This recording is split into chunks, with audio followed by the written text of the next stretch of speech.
지금 현재 대한민국은 24시간에 무려 2,700명의 대표님이 사업을 접는다는 통계가 있는데요. 더 무서운 건 사업장은 문을 닫았는데 남는 건 빚, 연체, 체납, 신용불량, 금융사고라는 겁니다.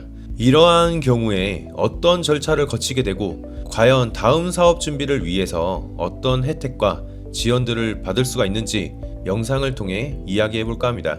반드시 끝까지 시청해주세요.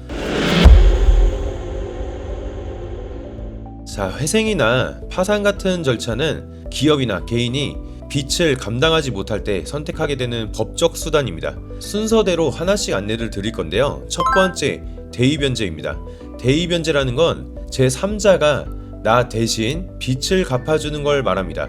예를 들어서 보증인이나 또는 담보권자 같은 사람이 대신 변제를 하게 되면 그 사람은 원래 채권자의 자리에 서게 됩니다.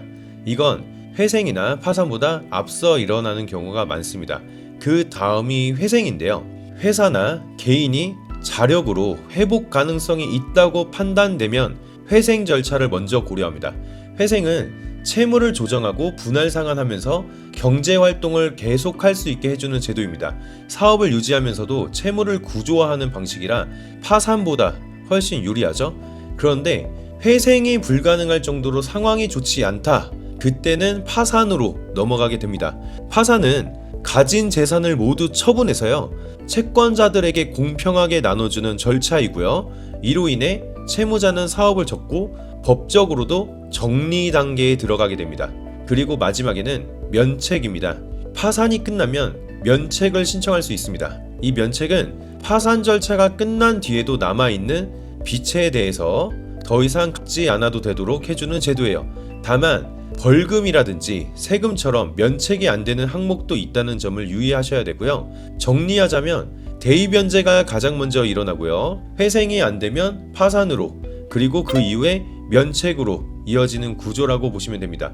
그렇다면 이러한 대의변제, 회생, 파산, 면책 과정 속에 있는 처지인데 과연 다음 사업을 위해서 정책자금이 가능할까? 결론은 가능합니다. 소상공인시장진흥공단에는 희망리턴 패키지 지원금이 있고요. 또 대출 상품으로는 직접 기관에서 해주는 제도전 특별자금이 있습니다. 회생 후에 채무조정, 성실상환 중인 대표님, 파산 후에 면책하고 재창업한 대표님, 폐업 이력이 7년 미만인 대표님들이 해당됩니다. 최대 7천만원까지 3%대 금리로 이용 가능하시고요. 참고하셔야 할 정책자금이 또 있는데요. 동일한 기관인 소상공인시장진흥공단에서 신용취약자금이 있습니다. 신용점수에 따라서 차등 지급하는 직접대출 형태이고요. 사업자 낸지 90일이 지났다면 나이스 평가 기준 839점 이하이면 가능하고요. 신용점수 9등급은 불가능합니다. 면책 이후 신용이 회복되지 않는 대표님들도 신청이 가능합니다. 또 일시적 경영애로도 가능합니다. 최근 3년간 매출이 10% 감소했거나 거래처가 폐업하거나 부도가 난 경우 가능합니다. 다만 직전 연도 매출이 1억 400만원 이어야 하지만 가능하고요. 사업자 업력이 7년이 넘으면 안 됩니다. 이 정책자금도 기관에서 직접 해주는 대출이니까 꼭 참고해 주시고요.